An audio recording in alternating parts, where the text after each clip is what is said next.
शक्ति, सारे सामर्थ और सारी बुद्धि से क्या कर, व्यवस्था भी इसी बात को सिखाती है। और प्रभु यीशु मसीह नए वाचा में भी इसी बात को सिखाते हैं। हमारा परमेश्वर आपसे चाहता है कि आप जब आशीषित हो जाएं, जब आप बरकत पा जाएं, आप जब आशीषों से लबारेज हो जाएं, भर जाएं, आप परमेश्वर से उससे अधिक प्यार करें। हालेलुया। अब्राहम को परमेश्वर ने कहा कि अपने पुत्र को, जिसके लिए तूने कितने साल इंतजार किया, 25 साल इंतजार किया है, अब समय आ गया है कि मैं तुझे उस पुत्र के द्वारा परखूं। कई बार परमेश्वर, मैं आपसे कहना चाहता हूं, परमेश्वर आपको दाएं बाएं से नहीं परखेगा, परमेश्वर आपको उसी चीज से परखेगा जिसको परमेश्वर ने आपको दिया है। हालेलुया।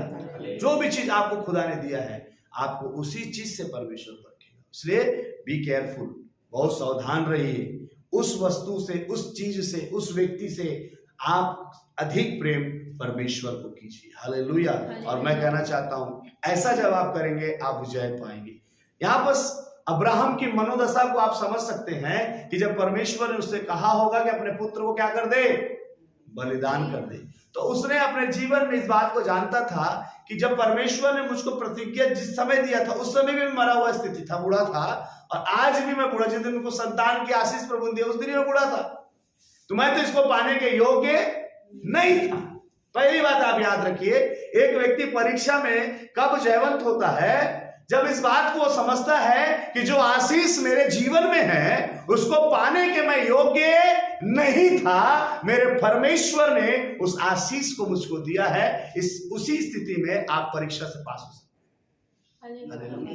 जब आप कहें कि मैं योग्य नहीं था, मैं सामर्थी नहीं था, लेकिन फिर भी परमेश्वर ने मुझको अनुग्रह किया कि उस चीज को मैं क्या कर सकूं, अपने जीवन के अंदर में प्राप्त कर सकूं।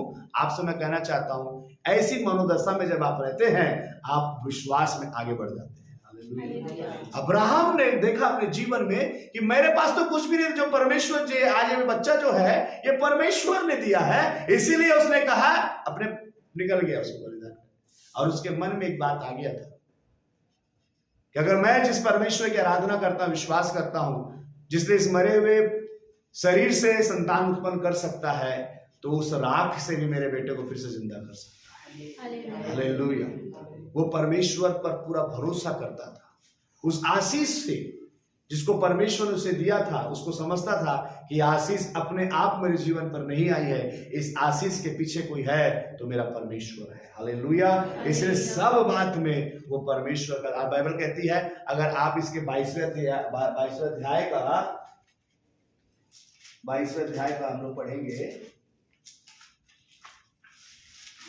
बस मैं खत्म करूंगा इसके बाद।